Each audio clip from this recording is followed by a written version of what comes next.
proposta de mudanças na Previdência é antiga. Ela foi debatida pelos governos FHC, Lula, Dilma e Temer. Agora o presidente eleito Jair Bolsonaro disse que a reforma é prioridade de seu governo. Recentemente, o ministro da Economia, Paulo Guedes, divulgou que com a reforma o governo terá uma economia de mais de R$1 trilhão em 10 anos. Se para o governo e os economistas a reforma é necessária, o assunto entre a população ainda divide opiniões. Hoje saímos às ruas para saber qual a opinião dos rolandienses. Depende do tipo de reforma que ele fizer, né? Vamos ver as cláusulas que ele vai usar, né? Quais reformas o senhor seria contra? Que o senhor não é a favor de mexer aí na Previdência? Deixa eu ver. Mas eu acho que não deveria mexer na aposentadoria das pessoas. Quem já tem, então, deve permanecer do jeito que está. Mudar a regra para quem for se aposentar. Para quem for se aposentar ainda. É. Então depende muito do que ele decidir lá, o que ele divulgar, né? Que daí o senhor vai ser ou a favor ou contra, né? Exatamente. Eu sou a favor que tenha mudanças. Por quê? O que você acha que vai beneficiar, de que forma? Não, porque até agora não vai chegar um tempo que as pessoas vai ter mais aposentado do que a gente trabalhando, entendeu? Então realmente precisa aí de um... Realmente precisa. Tem muitas coisas que têm que ser mexidas. Que a favor ou contra não dá para saber até onde que a gente conhece, ter conhecimento sobre isso. Não divulgou nada, né? Então não tem como se posicionar. Mas que precisa de melhorar, precisa, né? Precisa então fazer uma reforma. Com certeza precisa, mas de qual forma? Que tipo de reforma que vai fazer? Porque eu sou um cara que eu estou com 50 e poucos anos, será que um dia eu chego a aposentar?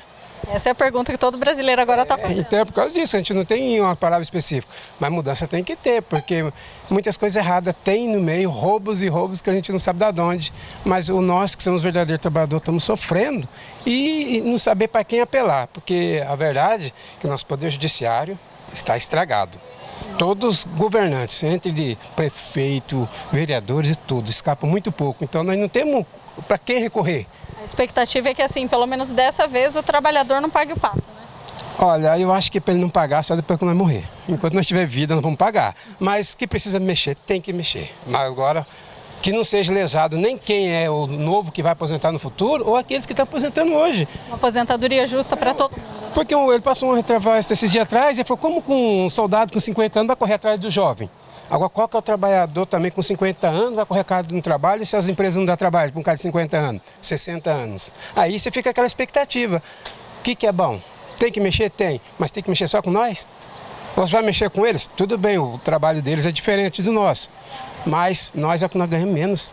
Se você mexer na política do trabalho, qual é o gasto que tem com a população? Nada. Agora com os grandes. Nós estamos concentrados, a mínima parceria da Previdência, a maioria está com eles. Aí você vai falar o quê? Tem que mexer nos grandes e tem que mexer nos pequenos. Tem que mexer nos pequenos, tem que fazer uma coisa bem feita que eu acredito que seja bom para todos. Assim, eu acho bem problemático você querer mexer numa Previdência se você não sabe em que parte você vai mexer e qual é a parte que você tem que mexer.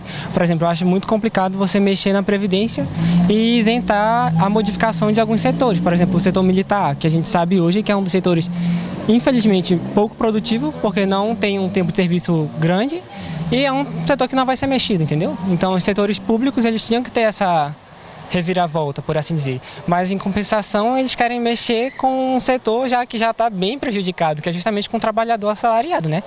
O salário mínimo, que devia ter sido 1.000 e pouco, né?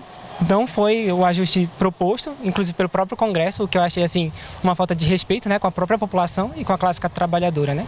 Então eu acho que se você quer mexer na Previdência, você tem que primeiro saber como mexer para beneficiar a população e não um determinado setor. Que seja de forma igualitária, então. Com certeza, é uma forma mais equitária de distribuição, né? Nessa quarta-feira, Bolsonaro afirmou que a reforma será substancial, mas não divulgou detalhes de como ela será feita. Segundo ele, a reforma incluirá todos os setores, inclusive os militares, em uma segunda etapa. O ministro da Economia, Paulo Guedes, foi perguntado sobre essas mudanças. Ele disse que prefere se pronunciar e fazer o anúncio da reforma ao lado do presidente em um anúncio oficial. O anúncio da reforma é um dos principais analisados pelos investidores no Fórum Mundial de Economia, onde Bolsonaro esteve essa semana.